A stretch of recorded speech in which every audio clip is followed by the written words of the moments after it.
Some people think that the best way to reduce time spent in traveling to work is to replace parks and gardens close to the city centers with apartment buildings where commuters can live. To what extent do you agree or disagree? I have underlined some important words in this question, like time spent in traveling to work.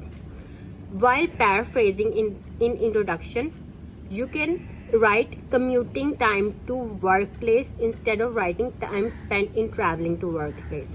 Both these have the same meaning.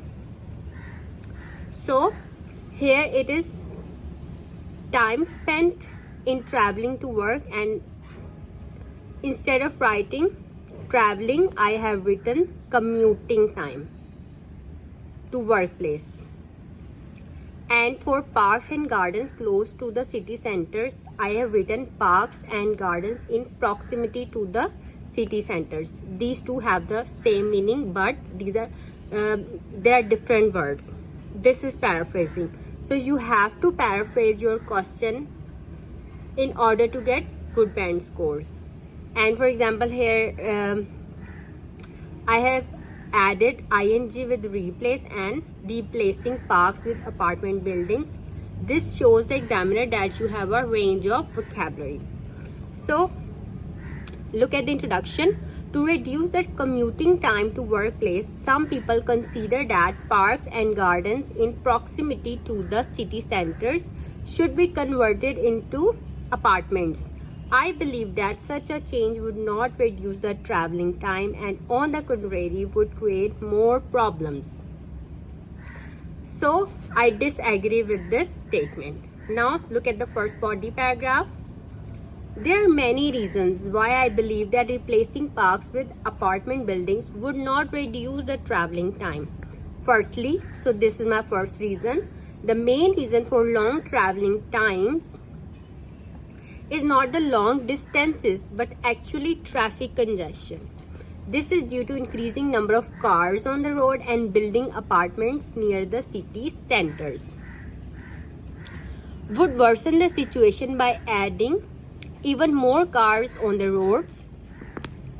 So this was our first reason. Now the second reason. Secondly, many people like to live far away because of the noise and overcrowding near the city centers, and building new apartments would increase this problem even more. In other words, it would be very hard to convince people to move into such apartments.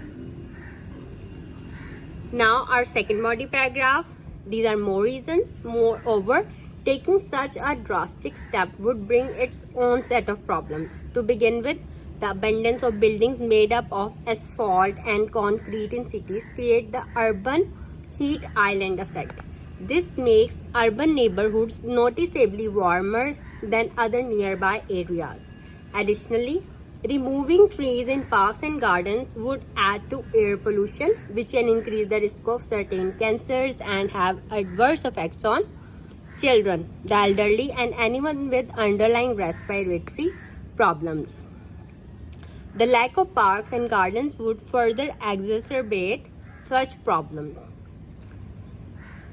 Last but not least, parks provide space for neighborhood residents to interact with each other and meet new people.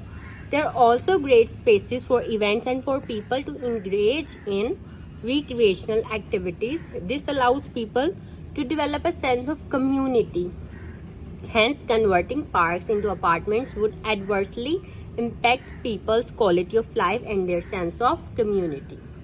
In conclusion, I would like to reiterate that although I agree that traveling times need to be reduced, converting parks and gardens in the city centers would not be a step in the right direction.